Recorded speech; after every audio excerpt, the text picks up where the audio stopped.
ಕಾರ್ಡ್ಸ್ನ shuffle ಮಾಡಿದಾಗ ಮತ್ತು ನಿಮ್ಮ ಚಾರ್ಟ್ನ ನೋಡಿದಾಗ ನಾನು ಎರಡನ್ನೂ ಕನ್ಸಿಡರ್ ಮಾಡಿಬಿಟ್ಟು ರೀಡಿಂಗ್ನ ಮಾಡ್ತಾಯಿದ್ದೀನಿ. ಕಾರ್ಡ್ಸ್ನ ಶಫಲ್ ಮಾಡಿದಾಗ ಫಸ್ಟ್ ಕಾರ್ಡ್ ನನಗೆ 2 ಆಫ್ ಕಪ್ಸ್ ಬಂದಿದೆ.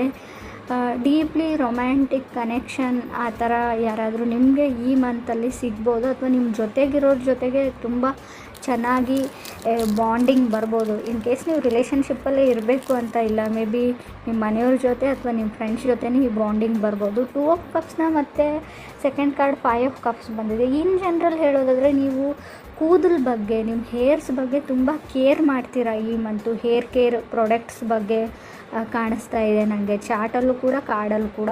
ಮತ್ತು ಈ ಮಂತಲ್ಲಿ ತುಂಬ ಸ್ಟ್ರೆಸ್ ನಿಮಗೆ ಜಾಸ್ತಿ ಆಗ್ಬೋದು, ತುಂಬ ಟೆನ್ಷನ್ ಮಾಡ್ಕೊಳ್ತೀರಾ ಅಂತ ಹೇಳ್ಬೋದು.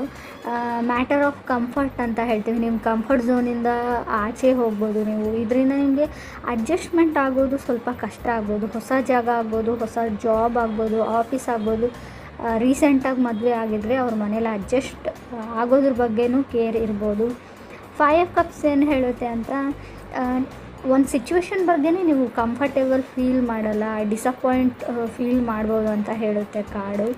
ಬಟ್ ನಾನು ಕೇರ್ಫುಲ್ ಆಗಿರಿ ಅಂತ ಹೇಳ್ತೀನಿ. ಸೊ ನಿಮ್ಮ ಮಾತಿನ ಬಗ್ಗೆ ಗಮನ ಇರಲಿ. ನೀವು ಆಡೋ ಮಾತಿಂದ ಬೇರೆಯವ್ರಿಗೆ ಹರ್ಟ್ ಆಗ್ಬೋದು, ಅಥವಾ ಯೋಚನೆ ಮಾಡಿ ಮಾತಾಡಿಬಿಡಿ. ಸಡನ್ನಾಗಿ ಏನೋ ಅಂದ್ಬಿಟ್ಟು ಆಮೇಲೆ ಅದ್ರ ಬಗ್ಗೆ ಯೋಚನೆ ಮಾಡ್ತೀರಾ ಅಂತಲೂ ಈ ಮಂತಲ್ಲಿ ಹೇಳ್ತಾ ಇದ್ದ ನಿಮ್ಮ ಚಾರ್ಟು. ಲಾಸ್ಟ್ ಮಿನಿಟಲ್ಲಿ ಮೈಂಡ್ ಚೇಂಜ್ ಮಾಡುವಂಥ ಚಾನ್ಸಸ್ ಇದೆ. ಯಾಕಂದರೆ ಥರ್ಡ್ ಕಾರ್ಡ್ ನನಗೆ 2 ಆಫ್ ಪೆಂಟಿಕಲ್ಸ್ ಬಂದಿದೆ. ಸೊ ಏನೋ ಗೊತ್ತಿಲ್ಲ, ಏನು ಸಡನ್ನಾಗಿ ಥಾಟ್ ಬರುತ್ತೆ ನನಗೆ ಗೊತ್ತಿಲ್ಲ. ಮೇ ಬಿ ಎಲ್ಲಿಗೋ ಹೋಗಬೇಕು ಅಂತ ಮೊದಲೇ ಪ್ಲ್ಯಾನ್ ಮಾಡ್ಕೊಂಡಿರ್ತೀರ. ಅಲ್ಲಿಗೆ ಈ ಡ್ರೆಸ್ ಕೋಡು ಅಥವಾ ಈ ಬಟ್ಟೆ ಹಾಕ್ಕೊಳ್ತೀನಿ, ಧರಿಸ್ತೀನಿ ಅಂತ ಅಂದ್ಕೊಂಡಿರ್ತೀರ. ಈ ಥರ ಹೋಗ್ತೀನಿ ಅಂತ ಅಂದ್ಕೊಂಡಿರ್ತಾರೆ. ಲಾಸ್ಟ್ ಮಿನಿಟಲ್ಲಿ ಅದೆಲ್ಲ ಚೇಂಜ್ ಮಾಡಿಬಿಟ್ಟು ಹೋಗೋವಂಥ ಚಾನ್ಸಸ್ ಕೂಡ ಇದೆ. ಬಟ್ 2 ಆಫ್ ಪೆಂಟಿಕಲ್ಸ್ ಏನು ಅಂದರೆ ಆ್ಯನ್ಸಿಸ್ಟರ್ಸ್ ಬ್ಲೆಸ್ಸಿಂಗ್ಸ್ ಅಂತ ಹೇಳ್ತೀವಿ. ನಿಮ್ಮ ಪೂರ್ವಜರು ನಿಮ್ಮ ಜೊತೆ ಇಲ್ಲದೇ ಇರೋರು, ಅವರು ಈಗ ಸದ್ಯಕ್ಕೆ ನಿಮ್ಮ ಜೊತೆ ಇರೋಲ್ಲ, ಅವರು ಪಾಸ್ಟ್ ಅವೇ ಆಗಿರ್ತಾರೆ ತುಂಬ ವರ್ಷಗಳ ಹಿಂದೆ. ನೀವು ನೋಡೂ ಇರಲ್ಲ, ಬರೀ ಫೋಟೋಲ್ಲಿ ನೋಡಿರ್ಬೋದು. ಆ ಥರ ಇರೋ ವ್ಯಕ್ತಿಗಳಿಂದ ನಿಮಗೆ ಬ್ಲೆಸ್ಸಿಂಗ್ ಸಿಗುವಂಥ ಚಾನ್ಸಸ್ ಇದೆ. ನಿಮ್ಮ ಕನಸಲ್ಲಿ ಕೆಲವೊಂದು ವಿಷಯಗಳನ್ನ ನೀವು ನೋಡ್ಬೋದು, ಕನಸಲ್ಲಿ ಬಂದು ನಿಮ್ಮನ್ನು ಬ್ಲೆಸ್ ಮಾಡ್ಬೋದು. ಅಥವಾ ಸಮಥಿಂಗ್ ನೀವು ನಿಮ್ಮ ನೇಟಿವ್ಗೆ ಹೋಗ್ಬೋದು, ಊರಿಗೆ ಹೋಗ್ಬೋದು, ನಿಮ್ಮ ಹಳೆ ಮನೆ ನೋಡ್ಬೋದು. ಆ ಥರ ಕೂಡ ಕಾರ್ಡ್ ಹೇಳ್ತಾ ಇದೆ.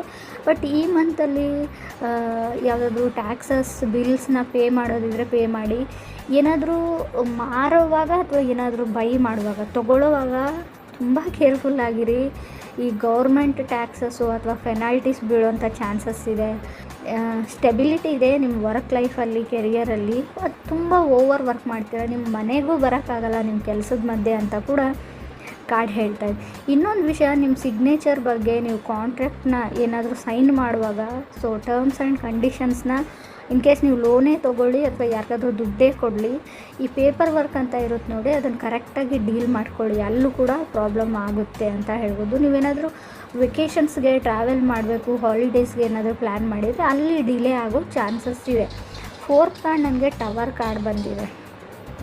ಟವರ್ ಕಾರ್ಡ್ ಅಂದರೆ remove of any kind of deaths ಅಂತ ಹೇಳ್ತೀವಿ. ಅಂದರೆ ರಿಯಲ್ ಡೆತ್ ಅಲ್ಲ, ನೀವು ಖರ್ಚು ಮಾಡೋ ಎಕ್ಸ್ಪೆಂಡಿಚರ್ನ ಸ್ವಲ್ಪ ರಿಮೂವ್ ಮಾಡ್ಕೊಳ್ಳಿ ಅಂತ ಕಾರ್ಡ್ ಹೇಳ್ತದೆ. ಅಂದರೆ ಕಮ್ಮಿ ಮಾಡ್ಕೊಳ್ಳಿ, ತುಂಬ ಖರ್ಚನ್ನ ಮಾಡಬೇಡಿ.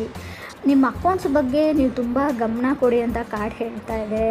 ಟ್ರಾವೆಲಲ್ಲಿ ಡಿಲೇ ಕಾಣುತ್ತೆ, ಹಾಗೆ ರಿಕವರಿಂಗ್ ಟ್ಯಾಕ್ಸಸ್ ಅಂತ ಹೇಳುತ್ತೆ. ಹಣಕಾಸಿನ ಲಾಸ್ಟ್ ಕೊನೆಯಲ್ಲಿ ನೀವು ರಿಕವರಿ ಕೂಡ ಮಾಡ್ತೀರಾ ಹಣಕಾಸಿನ ಸಮಸ್ಯೆ ಬಗ್ಗೆ.